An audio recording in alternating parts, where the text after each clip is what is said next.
aiming to get a new job and buying a new house and getting married, wallahi, that will never gonna give you success. I know that's how we've come to define success.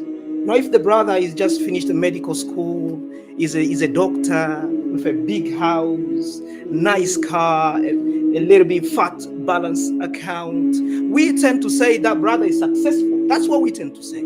As for somebody like me who's just a plumber, spend his day in people's bathrooms, unblocking their toilets or drive a Zafira, we tend to look at somebody like that, no, that you're not doing very well.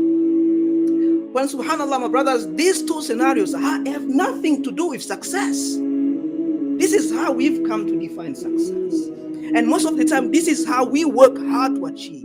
When these two things, by Allah, have nothing to do with success. Allah says, فَأَمَّا الْإِنسَانُ إِذَا مَا ابْتَلَاهُ رَبُّهُ فَأَكْرَمَهُ وَنَعَمَهُ فَيَقُولُ رَبِّي أَكْرَمَنِ وَأَمَّا إِذَا مَا ابْتَلَاهُ فَقَدَرَ عَلَيْهِ رِزْقَهُ فَيَقُولُ رَبِّي أَهَانَنِ. That's what Allah says. He says when a Lord tests his slave, a man,